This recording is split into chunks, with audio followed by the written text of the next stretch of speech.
Francia Márquez, born December 1st, 1981, is a Colombian human rights and environmental activist, lawyer, and politician, who currently serves as the Vice President of Colombia since 2022. She is the first Afro-Colombian and the second woman to hold the position. Márquez began her activism at age 13. She became a prominent local leader in the Cauca region. For her efforts, she was awarded the prestigious Goldman Environmental Prize in 2018. She was appointed as Colombia's first Minister of Equality and Equity, a position she held from 2023 until her resignation on February 27, 2025. She received the Colombia National Prize for Human Rights in 2015 and the W.E.B. Du Bois Medal from Harvard University in 2024. Márquez was born in the village of Yolombo, Suarez Municipality. She has worked as a housekeeper and is a single mother of 2 sons. She earned a law degree from the Universidad Santiago de Cali in 2020. She was in Lomé, Togo in December 2025 for the 9th Pan-African Congress. Greetings to all of you that are here representing of the African Union Commission, Mr. Ewuilo. I also salute all the people here present, leaders of the Pan-African movement across the world. First of all, I wish to express our joy and satisfaction while we are here in the company of Africa and its diaspora on the occasion of this wonderful Congress. I want to thank Togo, who is welcoming us here on its land so that we together will embrace different topics that affect Africa and its diaspora.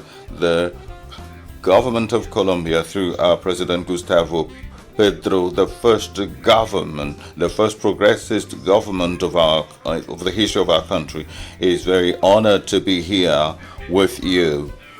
Allow me to indicate that for about 4 years we have been working to reconnect our country with Africa and its diaspora. We were in South Africa, in Kenya, in Mozambique, in Nigeria, in Ghana, and today we're in Togo for this Congress, this Pan-African Congress. We will also go to, as part of this trip, we will go to Senegal and Ghana. Colombia is a country of beauty, and it is the third country, the country that hosts the third greatest community of Afro-descendants after the USA and Brazil. Our ancestors were pulled out of Africa, but today, thanks to Pan-African fight, I'm here back to Africa as the first woman Vice President of the Republic of Colombia. I'm coming back on this continent with the memory of my ancestors who are free today. Today, we have the political power in our hands in order to transform many years of injustice, of inequality, racial inequality, years of oppression and exclusion. We are going to work together during these years tirelessly to reconnect Colombia, Latin America, and the Caribbean with our mother continent, the land of my ancestors of Africa. We have challenges. They are world-level challenges. world crises that affect beyond proportion those who have been victims of colonialism, the slavery system, of racism, systematic and structural racism, challenges in terms of eradication of poverty, of hunger, and historical injustices that continue to deprive us of our human condition, Africa and its descendants.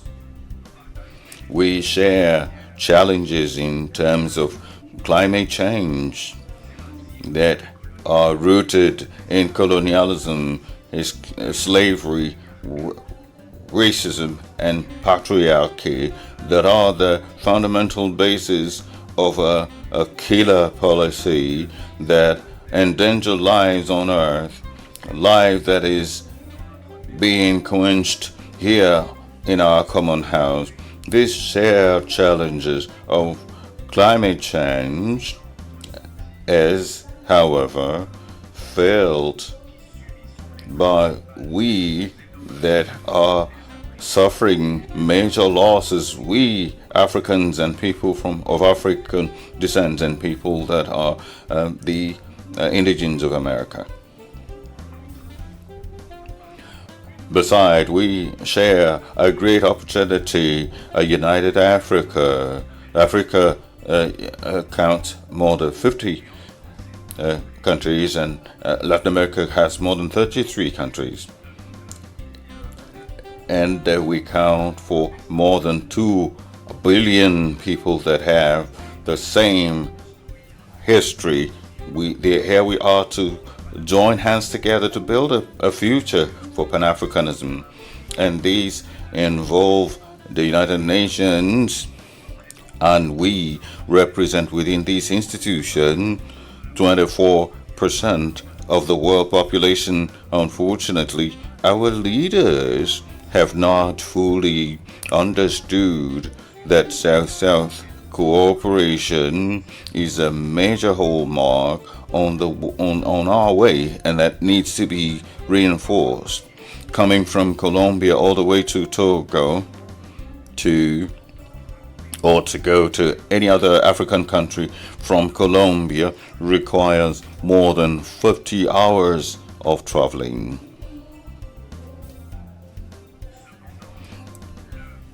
Meanwhile, colonialism can go through direct routes to concentrate wealth in their hands, but today I need more than 50 hours. I was able to come with a government flight, so with a direct flight only 12 hours were necessary. So it is paramount that we connect our people and reduce distances that separate us.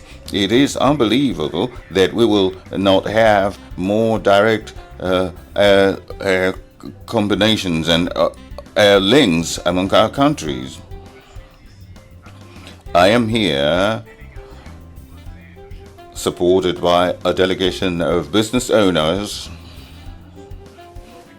who are women of African descent, and when we invited them to join our delegation to follow us here in Africa, they told me that after having received the call, they could not sleep anymore because they were so excited knowing that they can visit their motherland. I also felt that joy anytime that I step on the African soil. I feel honored. I feel that our families whose links were broken by colonialism and slavery, that is the major job of Pan-Africanism. Historical reparation has to go through the reconnection of families that have been torn apart, meaning that the African continent and the diaspora of African descent And this reconnection goes to the understanding that between Latin America, Caribbean, and Africa, we are the keepers of the lungs that give life to the whole world, the Congo and the Amazonia. It is therefore important to acknowledge that on our soils, we have the required tools to put an end to hunger that is claiming millions of lives of children and adults across the world. We have the richest and the more fertile lands across the world. It's a huge opportunity, and Pan-Africanism must get hold of that opportunity. Our speeches year after year are not enough anymore. Our youth are looking up to us to move from words to action, that we open widely the doors for exchanges between our universities, that knowledge will be made available to everyone in a shared manner, that we will continue building roads of dignity for our people. Reparation, the historical reparation,